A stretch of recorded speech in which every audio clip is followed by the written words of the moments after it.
In no particular order, here are some of the worst things we can do that affects animals. Number 10. Overuse of sunscreen. Let's say you go to the beach. It's sunny out, and just like anyone else, you're hoping to avoid skin cancer and sunburns. You lather on some sunscreen and then spend the day taking in some rays and enjoying yourself. Harmless, right? Well, it turns out your preventative action does have an impact on the environment. Studies in recent years have indicated that chemicals from sunscreen are having an impact on coral reefs, which have been rapidly disappearing over the years. Sunscreen has a chemical called BP2. This chemical bleaches colorful corals and sometimes triggers mutations in the corals. The effects of chemicals on coral reefs results in a snowball effect. Coral reef provides shelter for a lot of marine life, provides nutrients and food sources for lots of sea creatures, and protects the coastlines from erosion. And that's just touching the surface of all that the coral reef does for the ecosystem.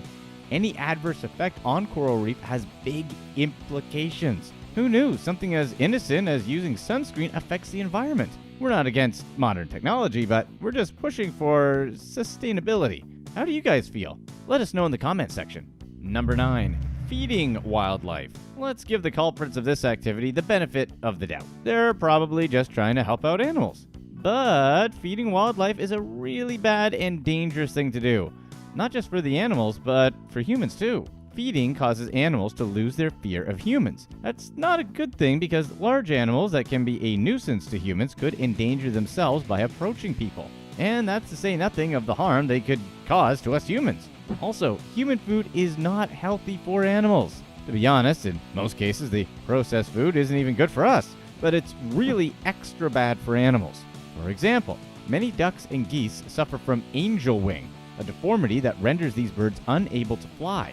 Many ducks and geese suffer from this condition because of people feeding them food such as popcorn, bread, and crackers, all of which are poor nutritional choices. So, the next time you see some animals, just don't feed them. Number 8. Planting flowers? Planting flowers seems like the exact opposite of bad for animals. While planting flowers in and of itself is a fairly harmless act, there are actually some negative effects associated with planting flowers. Pesticides, herbicides, and fertilizers are often used for home lawn care as well as by farmers. The reasons for this are, well, obvious. It gives farmers and plant growers the power to enrich their surrounding environment in order to grow the plants or crops they prefer.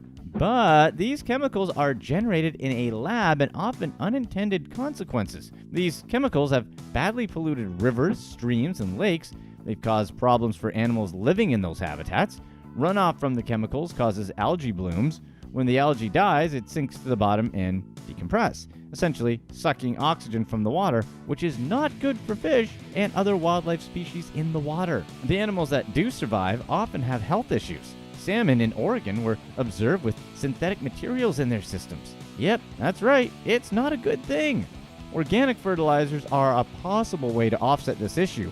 Composted manure and a variety of other natural materials have been seen as viable alternatives. Number 7. Deforestation. Habitat destruction. Deforestation is an obvious problem with a less obvious solution. Plowing over acres and acres of natural habitats to build shopping malls and housing developments is having a pretty evident effect on wildlife.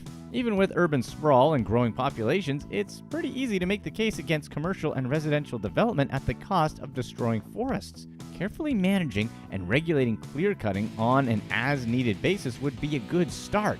And that's to say nothing of loggers who sometimes illegally clear out space. However, much of the deforestation is done by farmers who need to clear out land for livestock to graze. While small farms might only need to clear a few acres here and there, industrial farms clear out massive amounts of space for their cattle. But hey, we all gotta eat, right?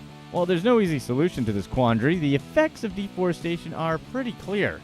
85% of animal and plant species live in a forest, and millions of acres are destroyed on a yearly basis.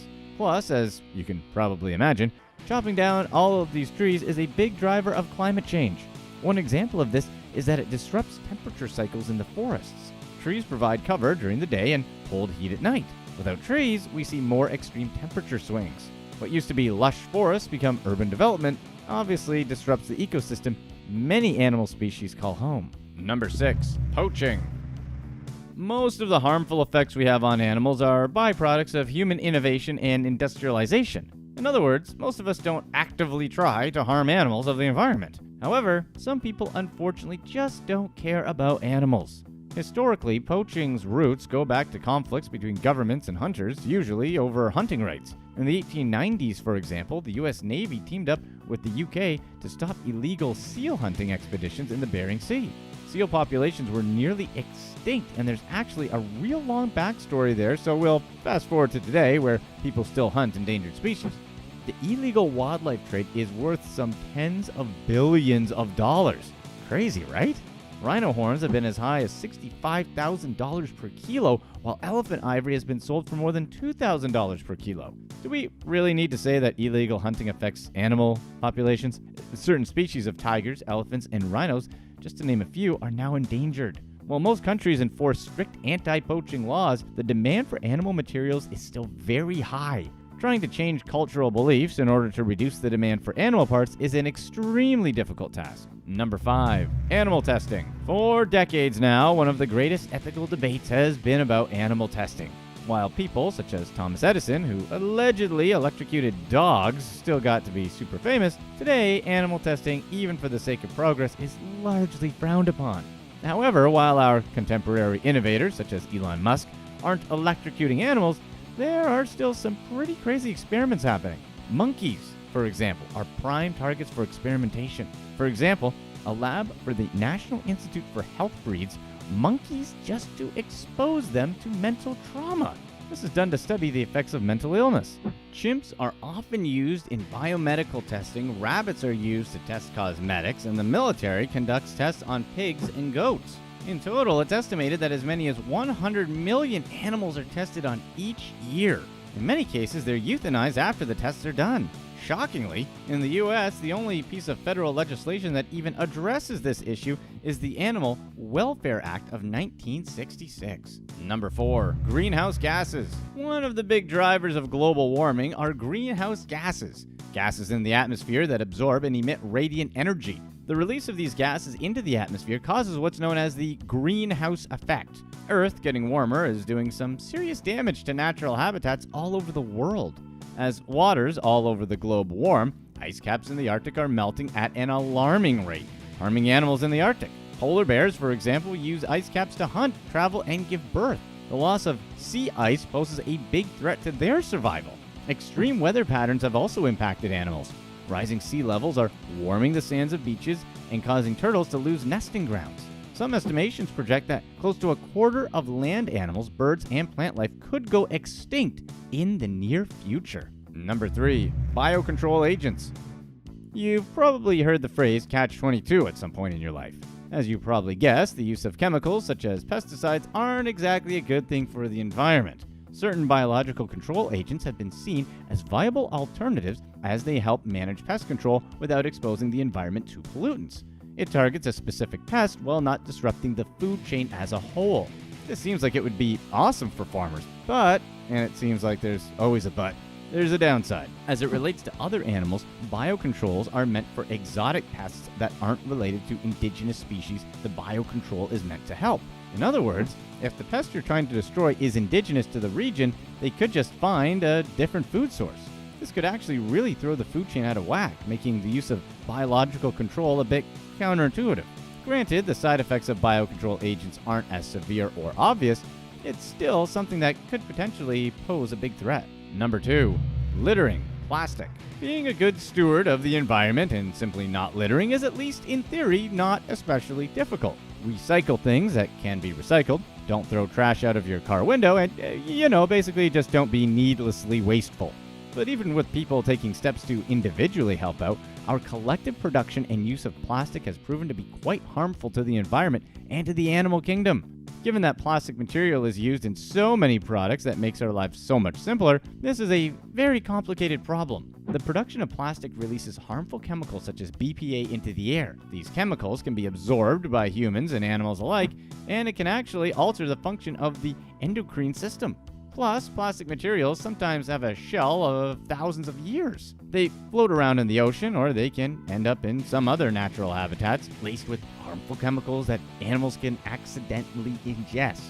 Animals can get tangled up in plastic or mistake it for food, both of which can ultimately lead to their ultimate demise for our animal friends.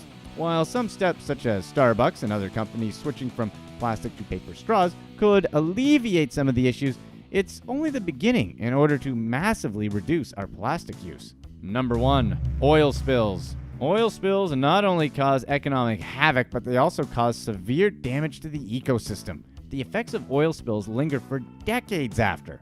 Oil destroys the insulating ability of furry creatures such as otters. Seabirds and other marine life that spend time at the water's surface also face some pretty serious obstacles.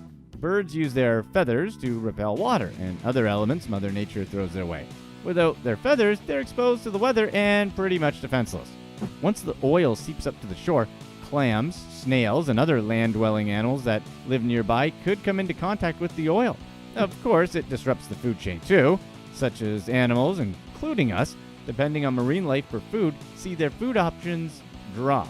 In 2015, NPR reported that 5 years after the Deepwater Horizon oil spill in 2010, the damaging effects are still around 3 million barrels of oil spilled into the Gulf of Mexico. For example, back in April 2016, a research team reported that 88% of about 360 baby or stillborn dolphins within the spill area had abnormal or underdeveloped lungs, compared to 15% in other areas. Do we really need to say that the less oil spills, the better? Here's what's next. Themselves. Unlike mammals, snakes don't show emotions and have few behavioral responses to viruses or other illnesses.